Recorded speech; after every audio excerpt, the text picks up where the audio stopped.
песни «Урал-Дагы», песня о горькой чужбине и мечте возвращения на родину. Ее исполнила солистка Европейской хоровой академии в Герлице Майре Паша. Вместе с хором они также исполнили национальные гимны и другие крымско-татарские народные песни. На митинг, посвященный Дню памяти жертв депортации крымских татар, собрались более 100 человек, среди которых были представители разных национальностей. Сначала дедушку отправили в Ивдель-лагерь, в Сибирь. В 1944-м выслали папу, всю его родню, всю его семью. Я пришла к Бродобурскому воротам в Берлине почтить память своих дедушки, бабушки, мамы и папы, которые были в 1944 году насильно депортированы из Крыма, из своих домов в Узбекистан, Таджикистан.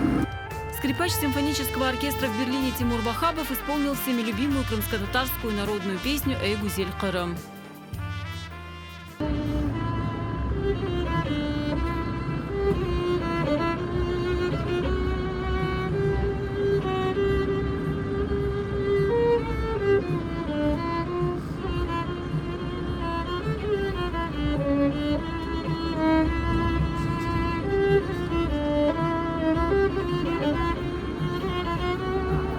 Организовали мероприятие несколько крымско-татарских групп, среди которых Кырым Медени Меркезы.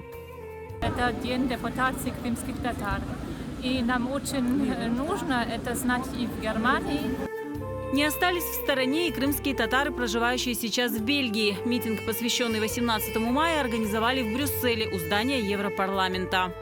Все это останется в нашей памяти на всю жизнь, и наши дети и внуки все это помнят. Все это передается на генетическом уровне, через кровь, через молоко матери. Здесь также выступили активисты, читали молитвы и говорили о трагических судьбах. Tekrar hür ve güçlü olarak ülkelerinde yaşamayı nasip eyle.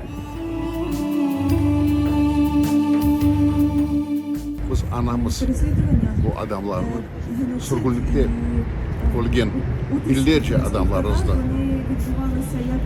Biz anmak gerekmez. Когда говоришь про 18 мая, всегда вспоминаются глаза своих бабушек, дедушек, когда у них на глазах слезы, и ты тоже понимаешь, что они пережили.